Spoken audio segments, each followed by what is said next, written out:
भाजपा मैं एक कार्यकर्ता हूं, वे मेरे बॉस हैं।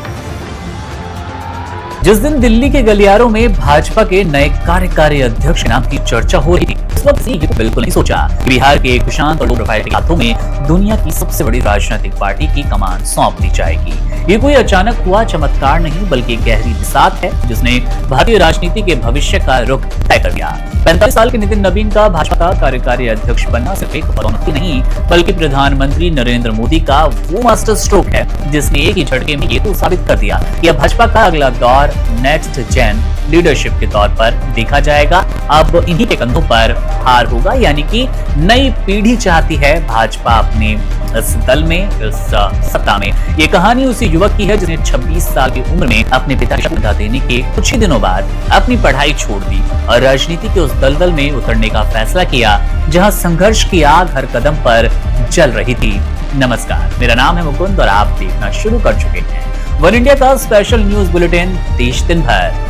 नितिन नवीन की राजनीति किसी शॉर्टकट या पैराशूट लैंडिंग की कोई कहानी नहीं है। 23 मई 1980 को जन्मे नितिन के लिए राजनीति विरासत में तो मिली, लेकिन उसे बचाए रखने का रास्ता कांटों भरा था। साल 2006 में जब उनके पिता और भाजपा के दिग्गज नेता नवीन किशोर सिन्हा का निधन हुआ, तब नितिन के सामने दो ही रास्ते थे, या तो अपनी पढ़ाई पूरी करे, एक सुरक्षित करियर चुनते, या फिर पिता की अधूरी राजनीतिक विरासत को संभाल लेते। उन्होंने दूसरा रास्ता चुना और पटना पश्चिम विधानसभा उपचुनाव में उतर गए। महज 26 साल की उम्र में उन्होंने 82% से ज्यादा वोट हासिल किए।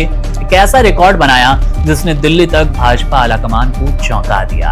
अब यहीं से उस सफर की शुरुआत हो गई जिसने नितिन को आज जेपी नड्डा के बगल में लाकर खड़ा कर दिया। खुद जेपी नड्डा अपनी कुर्सी सौंपते नजर आए। नितिन नवीन की सबसे बड़ी ताकत उनकी खामोशी और काम करने का वो तरीका है जिसको आज प्रधानमंत्री नरेंद्र मोदी खुद सराह रहे हैं। वे शोर मचाने वाले नेता नहीं, बल्कि फाइलों और आंकड़ों पर काम करने वाले एक एग्जीक्यूशन मंत्री माने जाते हैं। पटना की गलियों से शुरू हुआ उनका सफर बांकीपुर विधानसभा सीट तक पहुंचा, जहां से वे लगातार 5 बार विधायक भी बने। पटना की शहरी राजनीति में नितिन ने मिडिल क्लास, व्यापारी वर्ग, युवाओं के बीच अपनी एक ऐसी पकड़ बनाई कि उन्हें अर्बन पॉलिटिक्स का जादूगर कहा गया। उन्होंने सड़क, ट्रैफिक और नगर विकास जैसी बुनियादी मुद्दों को अपना हथियार बनाया।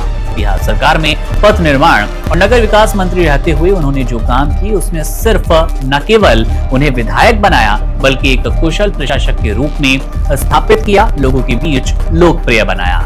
लेकिन नितिन नवीन सिर्फ बिहार के नेता नहीं, उनकी असली परीक्षा तब हुई जब पार्टी ने उन्हें छत्तीसगढ़ का चुनाव प्रभारी बना दिया। अब उस वक्त छत्तीसगढ़ में भाजपा की स्थिति कमजोर मानी जा रही थी, लेकिन नितिन ने वहां के बूथ स्तर पर जाकर जो माइक्रो प्लानिंग की, उसने सबको हैरत में डाल दिया। छत्तीसगढ़ की जीत ने ये तो साबित कर दिया कि नितिन के पास सिर्फ चुनावी रैलियों में भीड़ जुटाने का हुनर नहीं, बल्कि चुनाव जीतने की सटीक रणनीति है। आरएसएस की छात्र इकाई एबीवीपी से निकले नितिन नवीन की कार्यशैली में संघ का अनुशासन और भाजपा की आधुनिक चुनावी तकनीक का भी जोड़ संगम दिखता है। शायद यही वजह है कि पीएम मोदी ने उन्हें 2029 के लक्ष्य के लिए सबसे भरोसेमंद मोहरा चुन लिया। भाजपा के इस फैसले के पीछे मोदी की वो चाल है जो कि दूरगामी परिणाम देने वाली है। नितिन नवीन को आगे कर भाजपा ने पूर्वी भारत और खासकर बिहार को एक बड़ा और कड़ा संदेश दिया। बिहार से वो पहले ऐसे नेता हैं जो कि इस ऊंचाई पर पहुंच चुके हैं। कायर समाज से आने वाले नितिन एक छवि पढ़े लिखे लोगों की बेशक ना हो, पढ़े लिखे और सुलझे हुए नेता की मानी जरूर जाती है, जो कि भाजपा की पुरानी सोशल इंजीनियरिंग को नई मजबूती देने के लिए आगे बढ़ चले हैं। प्रधानमंत्री नरेंद्र मोदी ने 15 अगस्त को लाल किले की प्राचीर से कहा था कि वे 1 लाख ऐसे युवाओं को राजनीति में लाना चाहते हैं जिनका कोई राजनीतिक बैकग्राउंड ना हो।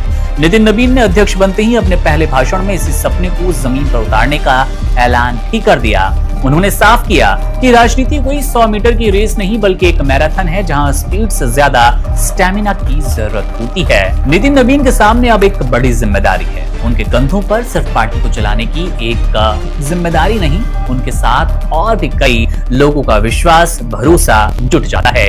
इसके साथ ही प्रधानमंत्री नरेंद्र मोदी द्वारा रखे गए उस ब्लूप्रिंट को सच करने का जिम्मा भी है, जो कि भाजपा को अगले 50 सालों तक सत्ता में देखना चाहता है।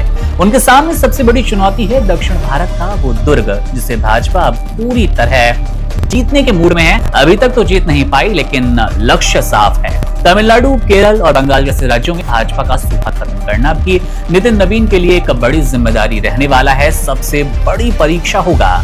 इसके अलावा देश में होने वाले जातिगत जनगणना के बाद भी उभरी नई सामाजिक चुनौतियों से निपटना, हिंदुत्व के एजेंडे को विकास के साथ जोड़कर रखना उनके लिए आसान तो बिल्कुल नहीं रहेगा, लेकिन ये परीक्षा की घड़ी है। नितिन नवीन को खुद को साबित करना होगा। प्रधानमंत्री नरेंद्र मोदी के भरोसे पर कितना सही साबित होते हैं, ये भी देखना दिलचस्प होगा। वो एक ऐसे दौर में कमान संभाल रहे हैं जब देश की राजनीति धर्म और जाति के बीच छूट रही है। अब ऐसे में नितिन नवीन का ये कहना कि राजनीति भोग नहीं बल्कि तपस्या है, उन्होंने साफ संकेत दे दिया कि भाजपा पूरी हो रही लीडरशिप से बाहर निकलकर ऊर्जावान चेहरों को मौका देगी। नितिन की शांत नेतृत्व शैली और संगठन के प्रति अटूट निष्ठा उन्हें उस कतार में खड़ा करती है जहां से वे भाजपा के अगले युग के सूत्रधार बनेंगे। पटना की सड़कों से शुरू हुआ ये सफर अब दिल्ली के अशोका रोड और दीनदयाल उपाध्याय मार्ग के मुख्यालय तक पहुंच चुका है, जहां से नितिन नवीन को न सिर्फ मोदी के सपनों को जमीन पर उतारना है बल्कि भाजपा के विजय रथ को 2029 के पार ही ले जाना है। उनकी ये ताजपोशी अनुभव और भरोसे का वो इनाम है जो कि बताता है कि भाजपा में मेहनत करने वाला एक सामान्य कार्यकर्ता शिखर तक पहुंच सकता है। ये सफर सिर्फ एक नेता का नहीं बल्कि एक कार्यकर्ता के विश्वास की प्रबल जीत है।